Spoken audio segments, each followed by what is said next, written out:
Hello guys, welcome to the video. My name is Raj and you're watching Weekend Wanderer. Let's get started.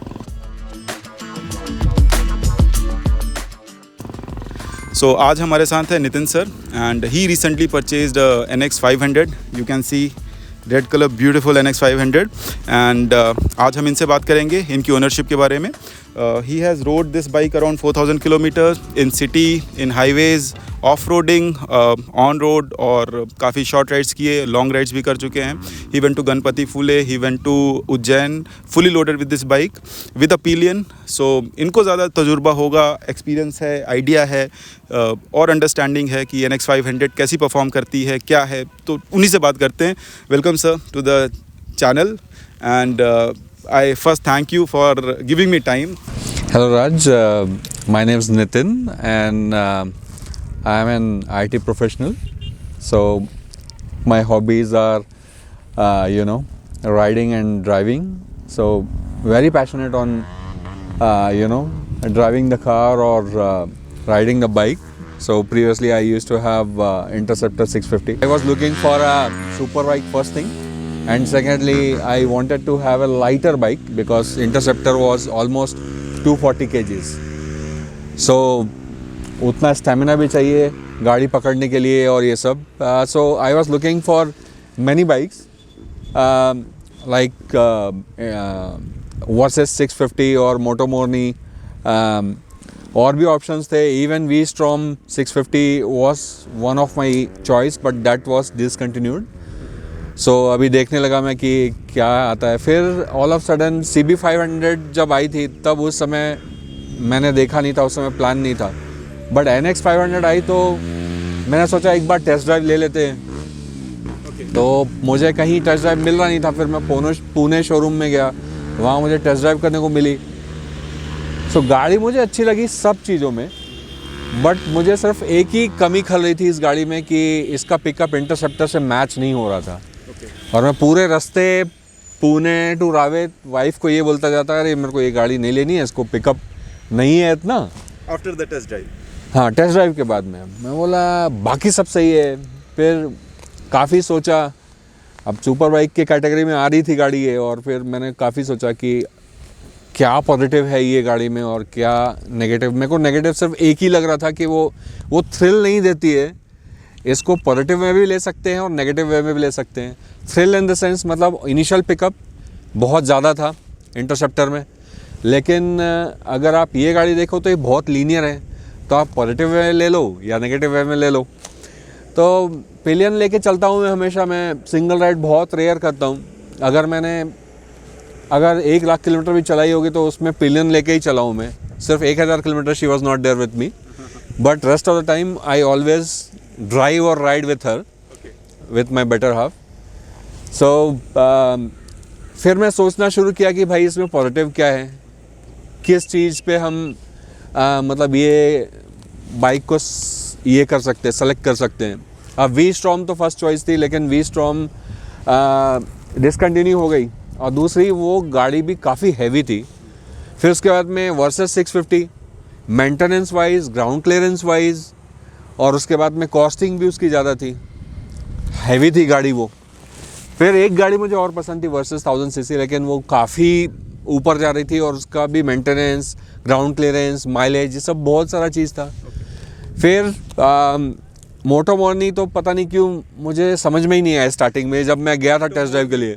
मुझे क्या लगता है sir, इनकी दुकान कभी बंद हो सकती है. यस. और अभी इन लोगों ने होंडा के चक्कर में 1.5 लाख रुपए कम कर दिया गाड़ी वो. मुझे लगता है कि एक बार आपने बाइक खरीद ली फिर सर्विस एंड सपोर्ट नहीं मिलेगा आपको. पता नहीं, बट मेरे को ऐसा था ही कि होंडा का जो रिलायबिलिटी है बहुत ज़बरदस्त है. और होंडा पे गए, होंडा पे भी गया. उसका मैंने बहुत सारे वीडियोस देखे ये गाड़ी लेने से पहले.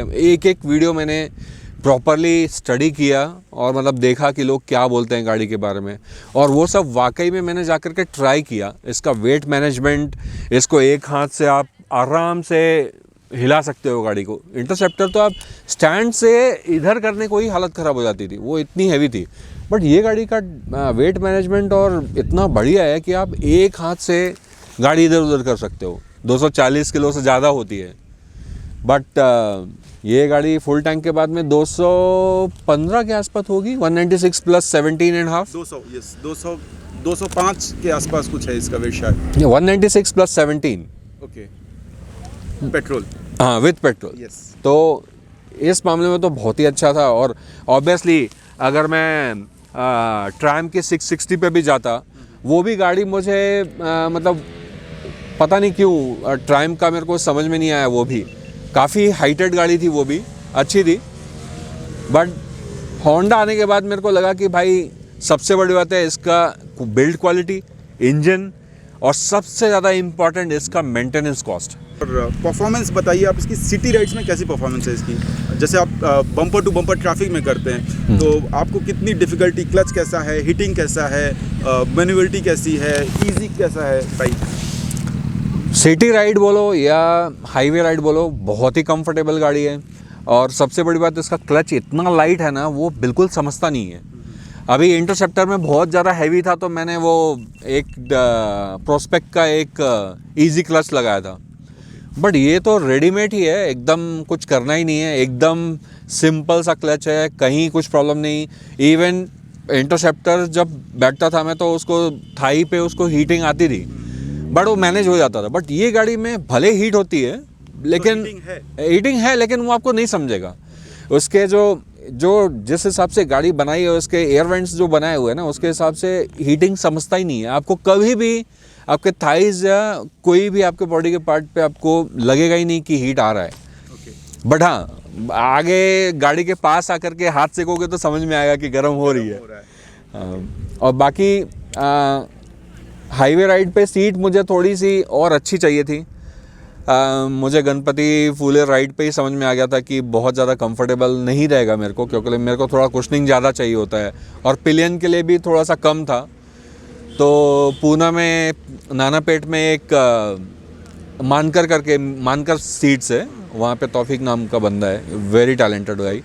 अब जैसे 200-300 किलोमीटर पे डिफ़िकल्टी आने लगती थी, अब यहाँ पे तो 400-500 किलोमीटर पे नहीं समझता है। It is very comfortable now. And city में आपको फ्यूल एफिशिएंसी और माइलेज कितना मिल रहा है? ये बहुत ही मतलब शॉकिंग था मेरे लिए, क्योंकि एक सुपर बाइक इतना माइलेज दे सकती है मेरे को एक्सपेक्टेड नहीं था। और शुरू के 2000 किलोमीटर मैंने स्लो ही चलाई थी गाड़ी, मतलब नेवर क्रॉस्ड 80 और 90।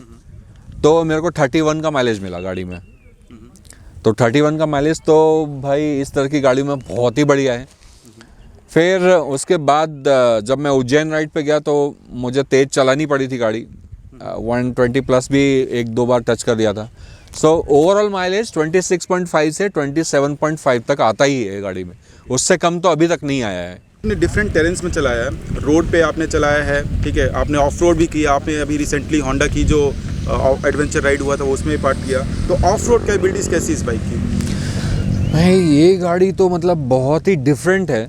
अभी मैंने गाड़ी का मुझे बहुत ज़्यादा था कि गाड़ी कहीं लगनी नहीं चाहिए, सिक्योरिटी गाड़ी को होना चाहिए, गाड़ी अगर गिर गई तो उसके लिए ये सब मैंने इक्विपमेंट लगाए हुए हैं, जैसे बैश प्लेट और इंजन गार्ड वगैरह सब लगाया हुआ है गाड़ी में। तो अब क्या था कि जब मैं पिलियन के साइड राइड कर रहा था, ये बैश प्लेट लगाने के बाद क्या होता, जब मैं उज्जैन राइड पे गया तो बहुत बार है ना नीचे टच होती थी बड़े स्पीड ब्रेकर पे।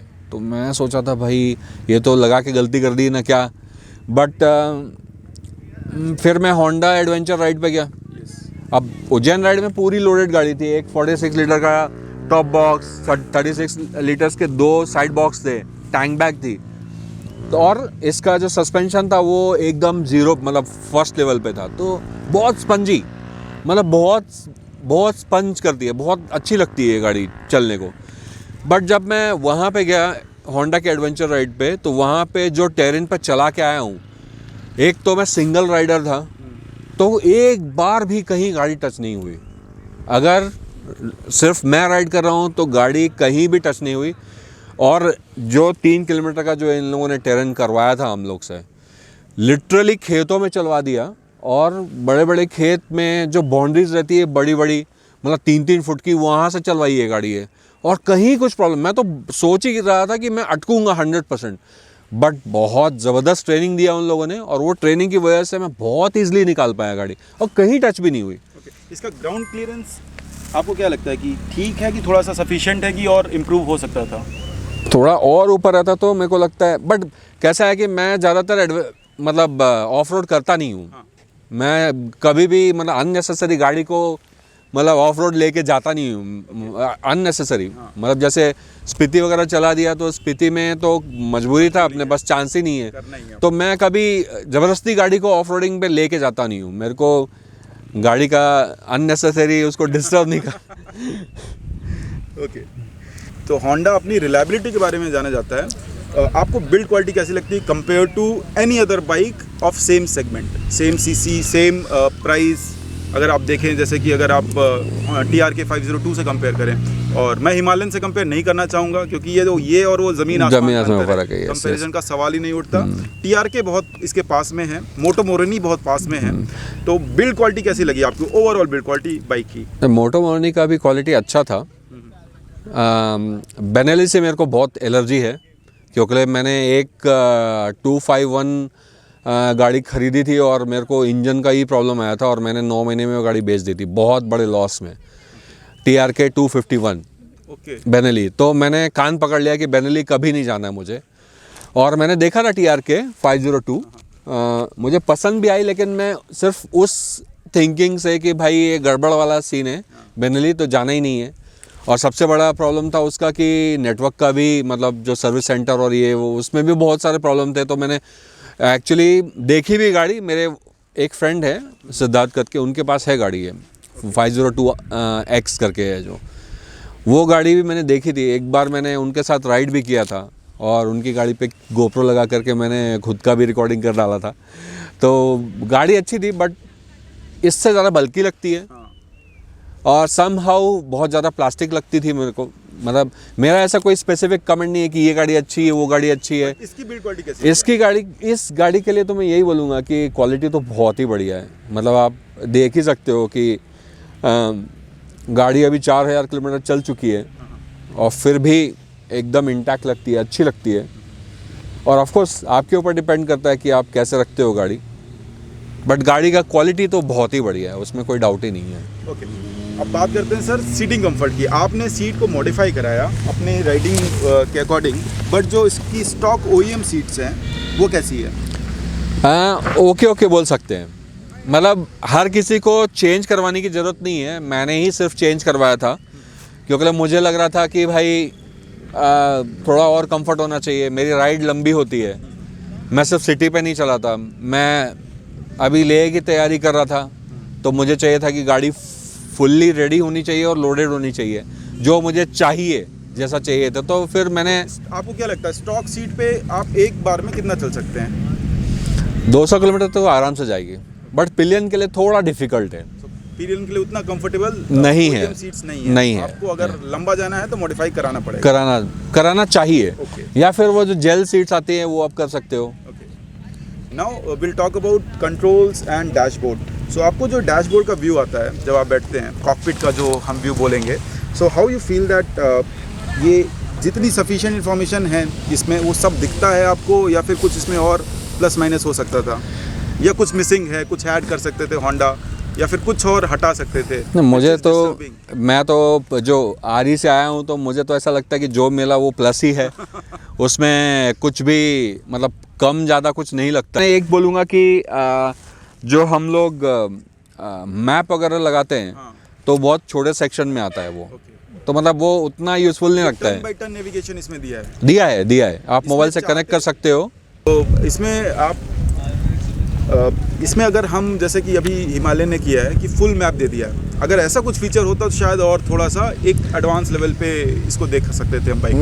मैं बोलूँगा कि मोबाइल यूज़ करना, जैसे अलग इक्विपमेंट लगाया ना, जिस चीज़ का जो है वही यूज़ करना चाहिए। अगर आप बोलोगे कि भाई मैं मोबाइल से ही फ़ोटो खींच लूँ तो फिर कैमरा लेने की क्या ही ज़रूरत है। तो उस पॉइंट ऑफ व्यू से मैं बोलूँगा कि जो जिस चीज़ का जो इम्पोर्टेंस है वही करना चाहिए, नहीं तो फिर आपको गाड़ी का स्पीड ये सब वो सब भी तो देखने को लगता ही है ना। यस, तो मतलब आपके हिसाब से जो बेसिक है वो सब विजिबल है, उसमें कोई प्रॉब्लम नहीं है। सबसे ज़्यादा प्लस मतलब जो इंटरसेप्टर पे टाइम नहीं दिखता था, गियर नहीं दिखता था कौन से गियर पे, सब है इसमें, फिर और क्या ही चाहिए। सो जो ये OEM का वाइजर है, this is not adjustable, right? ये एडजस्ट नहीं कर सकते आप। अगर आप, और आपका OEM का विंड प्रोटेक्शन कैसा है? टू बी ऑनेस्ट, मैंने बहुत लोगों को देखा है प्रोस्पेक्ट के वो एक्सटेंडर लगाते हैं या फिर उसको चेंज करते हैं, बट मुझे तो कोई ज़रूरत ही नहीं लगी, सच्ची बोलूँ तो। मतलब आपके फेस पे या चेस्ट मुझे पे नहीं लगता है कुछ ऐसा blast आ रहा है? भी, नहीं, बिल्कुल भी नहीं। आपको मतलब ऐसा लगता है कि कुछ एक्सटेंशन लगाने की जरूरत है आपको? मुझे नहीं लगता है। अगर ऐसा होता ना तो सबसे पहले मैं लगा ही लेता था अभी तक। जब मैंने ऑलरेडी इतना कुछ कर ही लिया है गाड़ी पे, तो फिर आप यहाँ से उज्जैन लेके गए, 650 किलोमीटर 700 किलोमीटर की राइड थी, तो उसमें आपको कहीं पे ऐसी कुछ डिफिकल्टी? कुछ नहीं, कुछ नहीं। मतलब OEM का अच्छा है विंड? अच्छा है, मुझे तो अच्छा लगा। मेरे हिसाब से इट इज़ ओके। आपकी कितनी हाइट है? 5'10" के आसपास होगी। आपकी अच्छी खासी हाइट है, तो इससे ज़्यादा या इससे कम हाइट वालों के लिए तो और अच्छा रहेगा, ऊपर से निकल जाएगी। इसमें आपको ABS मिलता है, इसमें आपको ट्रैक्शन कंट्रोल है, कंट्रोल पूरा मिलता है, स्विचेबल मिलता है आपको ट्रैक्शन कंट्रोल। ABS स्विचेबल नहीं है। ABS स्विचेबल नहीं है, ट्रैक्शन कंट्रोल स्विचेबल है। यस। ओके, ABS आगे पीछे दोनों तरफ है। हाँ। ओके, और इसमें और कुछ एडिशनल फीचर्स जो आपको लगता है कुछ कमी है? कुछ एक दो फीचर कितना ही आप यूज़ करते हो? जैसे फॉर एग्जांपल, पहले मैं सोचता था कि यार एक सुपर बाइक ले जिसमें क्रूज़ कंट्रोल हो, सब हो, लेकिन आप कितना ही यूज़ करोगे? कहाँ पे चलाओगे क्रूज़ कंट्रोल लेकर के? सो 2-3 जगह ही है, जैसे यमुना एक्सप्रेस जहाँ पे मैं इंटरसेप्टर चला चुका हूँ, वहाँ पे आप आराम से क्रूज़ कर सकते हो, और बाकी जगह तो आपको कोई गारंटी नहीं है, गाय भैंस कुछ भी आ जाए। तो अब वहाँ तो बार बार जाते नहीं, तो उसके हिसाब से तो मेरे लिए एकदम सफिशेंट है गाड़ी ये। एंड इसकी सर रूटीन मेंटेनेंस कैसा है? जैसे पहला सर्विस 1000 पे होता है, हाँ, फिर 10,000 किलोमीटर या 1 साल। 10,000 और 1 साल। हाँ, ये सबसे बेस्ट। कावासाकी में ही ऐसा है कि आपको हर 6 महीने में, या V-Strom में भी आप जाते हो तो 6 महीने में आपको सर्विसिंग करवाना पड़ेगा, या 6000 किलोमीटर पे, ऐसा कुछ है। बेनली में भी ऐसा है, पहले तो 4 महीना था, अभी इन लोगों ने 6 महीना किया। बट ये गाड़ी या ट्रायम्फ में सबसे बेस्ट पॉइंट है कि या 10,000 किलोमीटर या तो फिर आप 1 साल में सर्विसिंग कराओ, तो फिर ऑब्वियसली बहुत ज़्यादा डिफरेंस आ जाता है। What is the first service cost?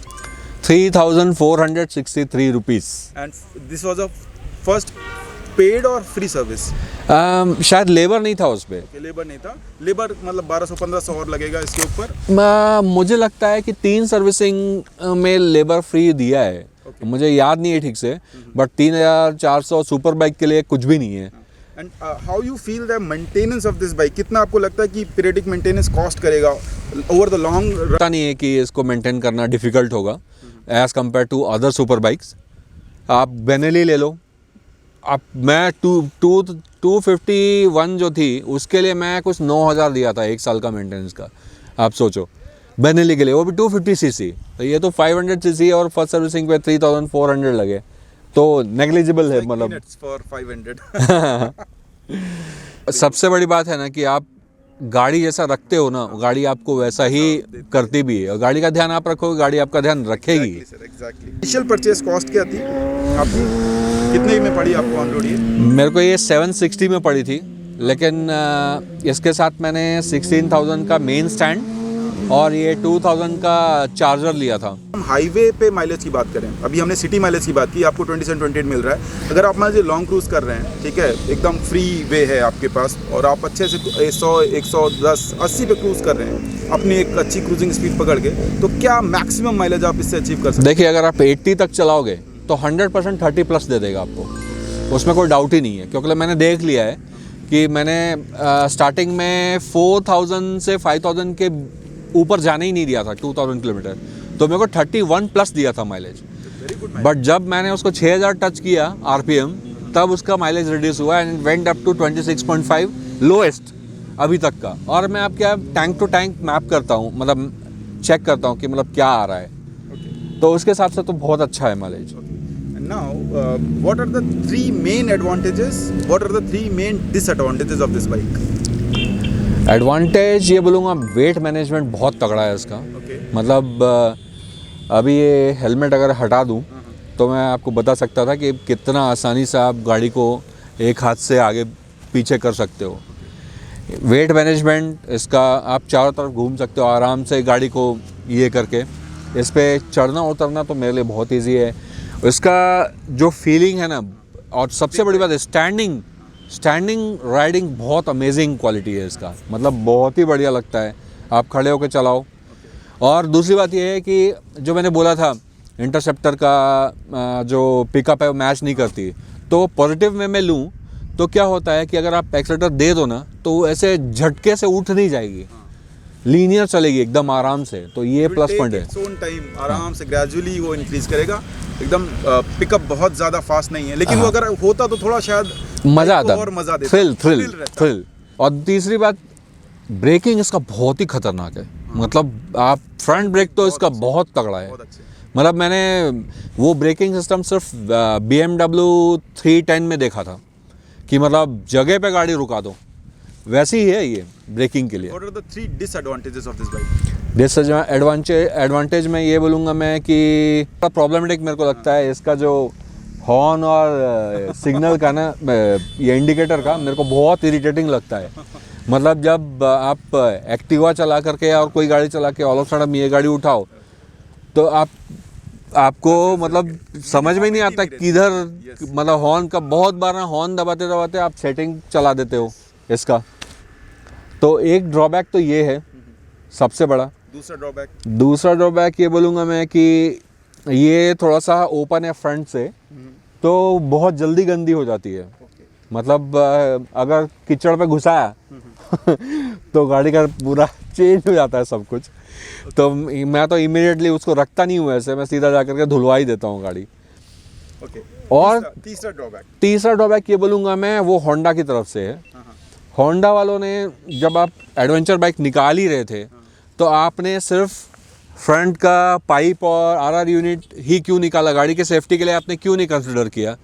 Specially आपको इंजन गार्ड और बैश प्लेट तो देना ही था, साथ में देना चाहिए था। नहीं तो चलो ठीक है आप एसेसरीज में रख लेते, क्योंकि फिर उसका रिलायबिलिटी बहुत ज़्यादा हो जाता है ना। अभी को मैं जैसे ही गाड़ी लिया तो सबसे पहले मेरे दिमाग में था गाड़ी गिर गई तो क्या, या फिर कहीं अभी जैसे गणपति फुले राइड पे गया तो मैं हमेशा जो रोड फॉलो करता था अम्बा घाट वाला, वो बहुत ही पैथेटिक था। रोड कंस्ट्रक्शन चल रहा था और मुझे क्या डर लग रहा था, और रेडिएटर में कुछ लग गया तो, या नीचे से कुछ लग गया तो, इतने पत्थर थे।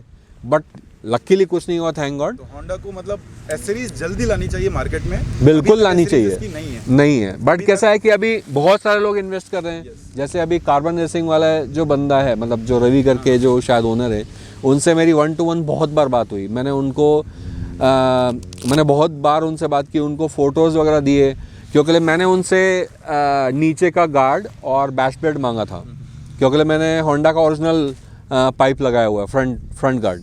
तो उसके लिए मुझे बहुत कॉल करने पड़े उनसे, बट 1 शॉट में उन्होंने मेरे को करके दिया ये।